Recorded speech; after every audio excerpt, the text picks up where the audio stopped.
नमस्कार दोस्तों, मैं अरुण अपने चैनल पे आपका स्वागत करता हूं।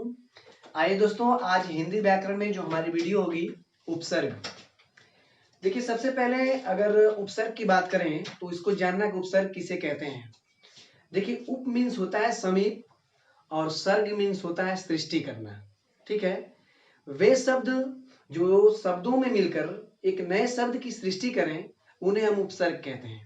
ठीक है, यानी वे शब्द एक शब्द में मिलकर एक नए शब्द की सृष्टि करें उन्हें हम उपसर्ग कहते हैं। अब देखिए, उपसर्ग की बात करें,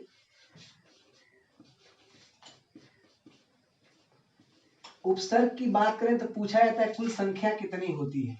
ठीक है, उपसर्ग की संख्या कितनी होती है। तो वैसे दोस्तों ये संख्या जो होती है 46 46 उपसर्ग। तो 46 उपसर्ग में संख्या की बात करें तो संस्कृत में कितना होता है। संस्कृत में जो होते हैं आपके 22 होते हैं। ठीक, उसके बाद हिंदी में कितने होते हैं। तो हिंदी में होते हैं दोस्तों 10। कभी कभी एक जोड़ देंगे तो 11, कहीं कहीं 11 भी मिल जाता है आपको। ठीक है, तो इससे घबराना आपको नहीं है। उसके बाद उर्दू में पूछा जाता है। ठीक, उर्दू में कितने होते हैं उपसर्ग, तो ये होते हैं 14।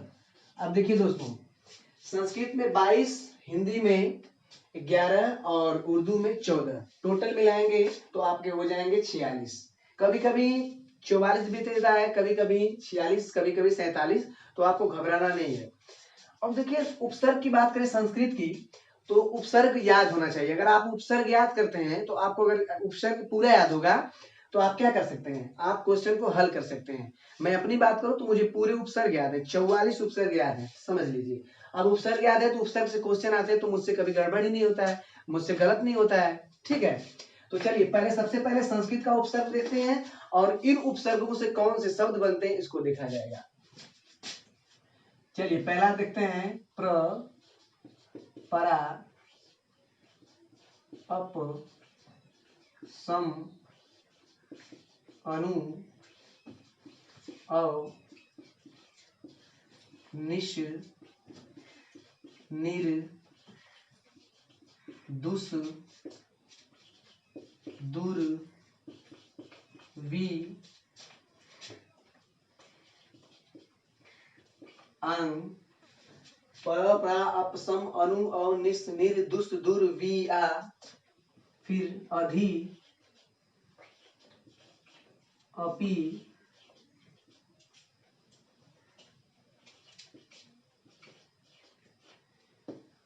प, प्रा, अप, सम, अनु, अव, निश, निर, दुस, दूर, वी, आ, नि, अधि, अपि, फिर उसके बाद प्रति,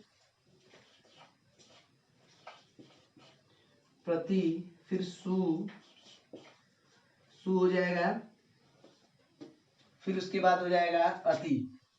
यहाँ लिखता हूं, जगह कम है इसलिए यहाँ पे लिखता हूं आपको अति। ठीक है, 1 2 3 4 5 6 8 9 10 11 12 13 14 17 18 19 20 21 22। ठीक है, एक 22 एक कम हो रहा है दोस्तों, उत करेंगे, उत।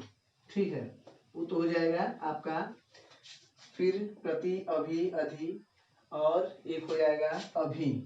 यहाँ पे लिखता हूं आपको अभी। ठीक, अभी, ये भी उपसर्ग है। तो ये संस्कृत के 22 उपसर्ग हैं। ठीक है, अब दोस्तों इस 22 उपसर्ग से देखा जाए कौन कौन से क्वेश्चन बनते हैं और कैसे कैसे क्वेश्चन बनते हैं, इसको देखना आपको जरूरी है क्योंकि इससे कई चीज बन जाते हैं। ठीक है, तो देखिए, प क्या मतलब, प्रत्येक हो जाएगा। बहुत शब्द आप बना सकते हैं, प्रत्येक। और शब्द बना सकते हैं, आप बना लीजिएगा। फिर आप बनाएंगे तो पराक्रम हो जाएगा, पराक्रम। यहाँ पे बनाएंगे तो इसका क्या हो जाएगा, बहुत शब्द बनाएंगे, कौन सा, अपमान बना लीजिए, अपमान। ठीक, उसके बाद समरूप, समरूप बन जाएगा, अनुमान बन जाएगा। फिर उसके बाद अवधारणा। दोस्तों शब्द कई बना सकते हैं। निस का क्या बनेगा, निषाद। फिर उसके बाद क्या बनेगा, निर का मतलब क्या बनेगा, निर्मल। वैसे ऐसे निर्मल नहीं लिखा जाता है, आप कर लेंगे। दुष् का क्या बन जाएगा, दुष्परिणाम।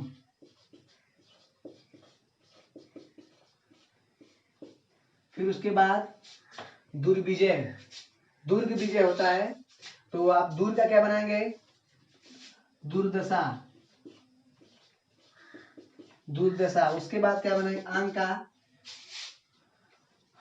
आंग्लो भारतीय, ठीक है, आंग्लो भारतीय सुने होंगे आप। फिर उसके बाद अधिकार। फिर उसके बाद अपी का क्या बनेगा, अपी, अपी मूल। फिर उसके बाद प्रति का बनेगा प्रतिमान। फिर उसके बाद सु का क्या बनेगा, सुसज्जित। फिर क्या बनेगा, उत्पीड़न, उत्पीड़न। और शब्द बनाएंगे तो बन जाएगा अभिमान, अभिमान। और शब्द बनाएंगे दोस्तों तो आपका बन जाएगा, इसमें सभी उपसर्ग में लिख दिया, कोई छूटा नहीं है, उप छूटा हुआ है दोस्तों, उप। तो उप का बनाएंगे तो क्या बनेगा, उपहार। ठीक है दोस्तों, तो ये संस्कृत के 22 उपसर्ग है। ठीक है, अब ये कहने में शब्द आप कई शब्द बना सकते हैं, कोई जो नहीं, मैंने एक सपोज आपको उदाहरण दे दिया, इस तरह आपके बन जाएंगे। अगर हिंदी में मतलब बताया जाए कौन कौन से शब्द होते हैं हिंदी में, तो देखिए हिंदी का उपसर्ग क्या होता है, अ होता है, उसके बाद अन्न होता है, उसके बाद आपका अध होता है, अध, उसके बाद आपका उन होता है, फिर उसके बाद आपका अ होता है, फिर उसके बाद क होता है, का होता है, एक ही लाइन में रहता है, उसके बाद कु होता है, फिर कु के बाद आप देखेंगे तो आपका नी होता है, फिर नी के बाद देखेंगे तो बिन होता है, और 1 3 3 6 बिन होता है, और बिन के बाद देखेंगे तो आपका भर होता है, और भर के बाद देखेंगे तो 100, 1 2 3 4 5 6 7 8 9 10 11, ये आपके हिंदी के उपसर्ग होते हैं। ठीक है, अब यहाँ से आप बनाएंगे तो आपका बनेगा अपमान, ठीक, आप बन जाएगा उपसर्ग, बहुत बनाएंगे। अनपढ़, अनपढ़, उसके बाद अधमरा। बस मैं दोस्तों उदाहरण दे रहा हूँ, आप कई शब्द बना सकते हैं। ठीक है, 29, 29, वैसे 29 ऐसे नहीं लिखा जाता, आप कर लेंगे। फिर और, ठीक, काजल, पूछिएगा काजल में क्या उपसर्ग है, तो का है। ठीक है, फिर उसके बाद कुषाण, बहुत शब्द बनते हैं।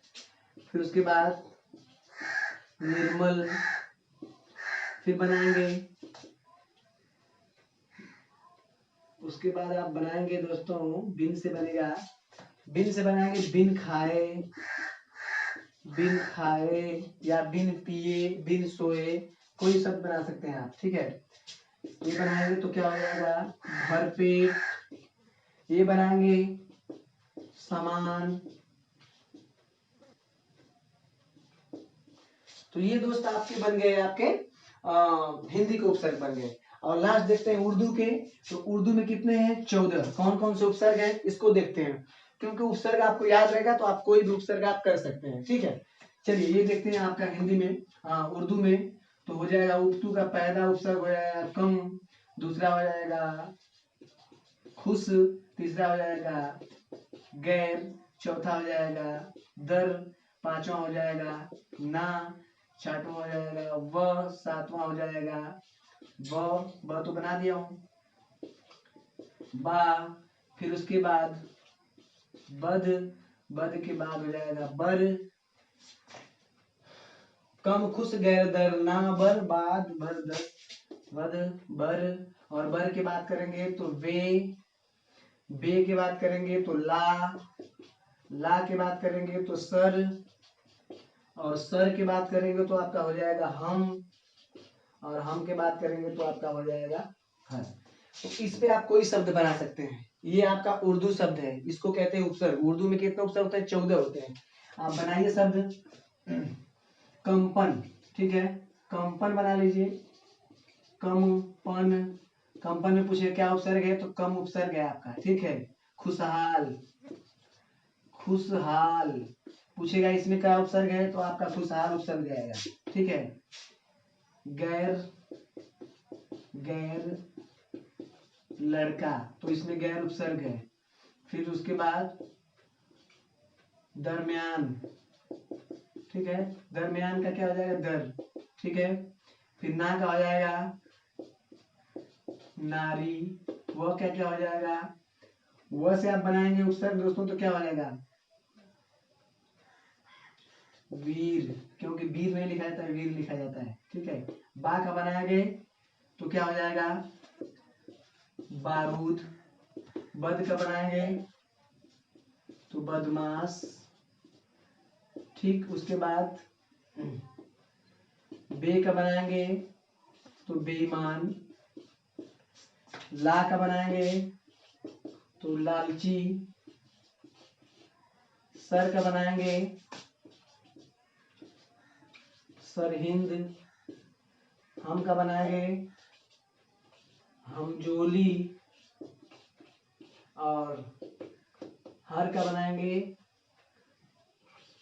हर रूप।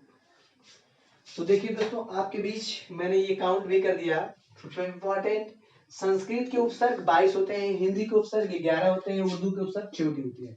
अब इस 14 और 12 संस्कृत 22 मिलाएंगे, टोटल 46 के लगभग आ जाएगा। लेकिन शब्द बनाएंगे तो अप, प्र, परा, अपसम, अनु, अव, निस, निर, दुस, दुर, वि, आ, नि, अधि, अपि, परि। आप कर लेंगे यहाँ पे अपि, परि, सु, उत, अभि, प्ररि, अति। तो यह 22 उपसर्ग हो जाएगा। इसमें करेंगे हिंदी में अ, अन, अध, उन, अब उसके बाद उन, अ, क, फिर उसके बाद कु, नि, विन, भर, ठीक है, सब हो जाएगा। उर्दू की बात करेंगे तो कम, खुश, गैर, दर, ना। कम, खुश, गैर, दर, ना। वा, वद, बर, बे, ठीक है, वा, वद, बर, बे। फिर उसके बाद लेंगे वेला, सर, हम, हर।